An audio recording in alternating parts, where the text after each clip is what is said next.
Welcome to the Panic Attack Recovery Podcast, an ongoing source of practical strategies and tips for anxiety and ADHD. We're a collaboration of former sufferers helping those currently struggling with anxiety, panic attacks, and ADHD so they can express their true competencies in life. Now, here is Matthew, your host. Hi, it's Matthew from panicattackrecovery.com. Thank you for joining me for another podcast. Today, I would like to pick up on a previous podcast that I did quite some time ago. It was called Using Neurology to Help Anxiety and Panic.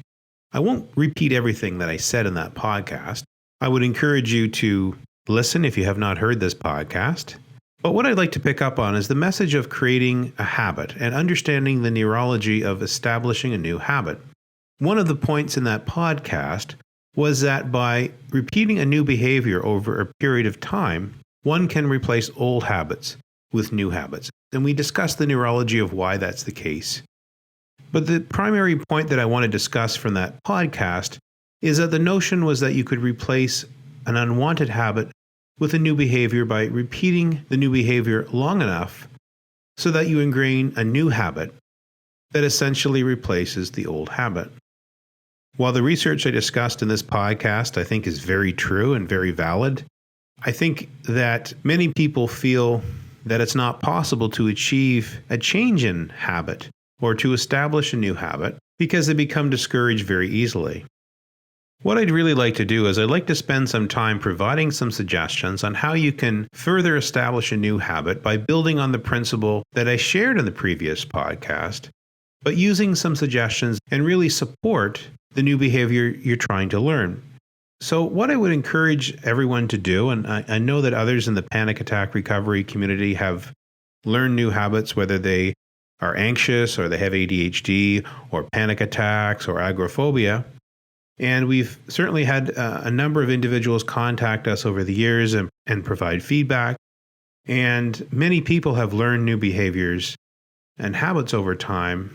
And that's why I wanted to share some of those strategies that have worked for others with you today.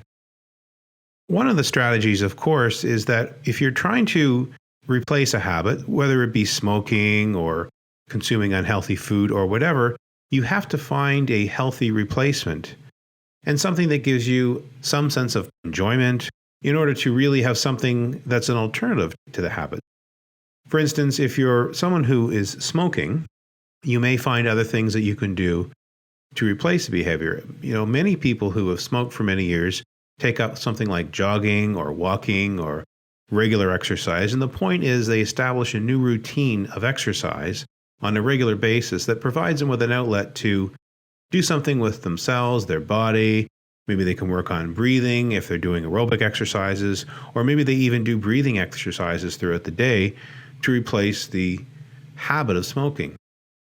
But we're not here to suggest a particular strategy for you to use, but to suggest the principle that you need to find a replacement for the behavior you're trying to eliminate. The next strategy that has worked effectively, or the next tip, I should say, that has worked effectively for people is to use something like hypnosis, something that ingrains the new habit in your mind at a deeper level. Now, whether you want to call it the subconscious mind, the unconscious mind, it doesn't matter. The point is that with hypnosis or something as simple as affirmations, you can ingrain at a subconscious level the new behavior you would like to carry out. So, using the smoking example, because it's an easy one to use, many people will go and get clinical hypnosis to help them quit smoking. Or people, when they're trying to learn a new behavior or they set a goal, will often use affirmations to repeat suggestions to themselves, really to their subconscious mind, so that they can ingrain at that level, perhaps the motivation, and to really help ingrain the new behavior. Now, the trick here is to realize that these are really adjuncts to the original idea that we discussed in the initial podcast, which is you need to regularly repeat the new behavior that is going to replace the old behavior. So going back again to the smoking example, and I'm sorry to be repetitive, but I do think it's important to be consistent here or to continue with the same example so that it comes together better. With someone who's smoking, they obviously need a replacement habit for smoking, as I said, exercising or breathing or whatever. But they would support it through the use of things like clinical hypnosis and or affirmations that they say to themselves regularly. And these things can really work together. What we're suggesting is using whatever works for you in a combination. And really, that's a lot like what we've always discussed in our newsletter for anxiety and ADHD when we discuss a holistic approach. When I discuss a holistic approach, I'm not talking about something that's far out there. I'm simply talking about using an all-encompassing approach that looks at things from various perspectives, sort of a psychosocial biological model that looks at the biology, looks at the physiology, looks at the psychology, looks at the environment. So an all-encompassing approach looks at using various strategies to help support anxiety and ADHD recovery, but you can do the same things when you're trying to replace an old habit. Or perhaps you're just wanting to set a new habit to be more productive, to be more creative, whatever the case may be. But rather than seeing hypnosis or affirmations or even repeating the new behavior in opposition to each other, start to look at these things as coming together holistically as part of an overall approach to learn a new habit. Another strategy that works quite well, especially when you're trying to establish a new habit, is to have a way to talk back to the thoughts that will arise when you're carrying out a new behavior. Because what's bound to happen is you're bound to get frustrated at some point and start talking to yourself in ways that might discourage you. So, for example, you might say, this isn't really going to work. I'm running out of motivation. I don't think I can maintain this. I've been doing this new behavior for a while, but I just don't think I'm going to keep motivated to do it. I think I'm just going to go back to my old behavior. Or maybe you tempt yourself and you say, well, maybe I can just do a little bit of that old behavior. Maybe I can just smoke one cigarette a day. Or maybe I can just smoke once in a while. Or someone who's given up drinking, often people will say that they'll tempt themselves and say, well, you know what? I think I can probably handle it now. I'm probably okay. It just takes willpower. That's it. I'll be able to drink moderately now. Whatever the case may be, the point that I'm trying to make is that when you think about the power of a habit is really ingrained in someone. It really runs on autopilot. So you're up against a very significant force, so to speak, when you're trying to replace it with a new habit. It obviously is going to take some effort to establish a new habit. By all means, it is very much worth it. And you decided that earlier, but you're going to get discouraged. So you need a way to talk back to yourself when these feelings arise. One of the best ways that I've always found for people, and I've shared with people with anxiety and ADHD, is to use cognitive behavioral therapy to talk back to those thoughts that come up, to identify cognitive distortions. We've done a number of videos and podcasts on this subject matter, and you can get a ton of articles from our website. So you can certainly look at the process in detail. But in short, the idea is when thoughts come up, you need to identify the distortions and come up with healthier alternative beliefs. So let's take an example. Well, let's go back to smoking again. You're telling yourself at one point, after you've stopped smoking for a while, that, hey, I can probably handle having the odd cigarette or the odd cigar, whatever the case may be, whatever you smoke. And I can just exercise willpower and I'll just do it once in a while. Now, you have to recognize this thinking and these thoughts when they come up so that you can challenge them. You can look up the various cognitive distortions to determine, in your opinion, what the distortion is. What I think is more important is coming up with alternative thoughts that are healthier. But here's the distortion that I would pick out. I would actually say that it's a form of fortune telling, where you're predicting the future based on a feeling that you have or based on a thought that you have. In other words, you're predicting you'll be able to exercise willpower with your smoking. But really, you're overlooking the fact that maybe you've smoked for many years, for a long time, and it isn't going to be that easy to simply stop smoking and just do it once in a while if you pick up the habit again. So I would say it's a form of fortune telling in that you're saying that you'll be able to handle it. You'll be able to exercise moderation with your smoking or whatever the behavior is. So what I would actually encourage you to consider is now an alternative thought to the original thought that you had that you could handle moderation. And I think it's to tell yourself the following. I can't be certain that I'll be able to exercise willpower because it was a very powerful habit that I had of smoking. I've done it for many years. One thing I can be very sure of is that I did smoke for a long time. But what I can't be so sure of is that I wouldn't fall back into that trap if I did it again. So that's kind of a way to talk back to the thought. But I wouldn't stop there. I'd come up with an alternative activity now.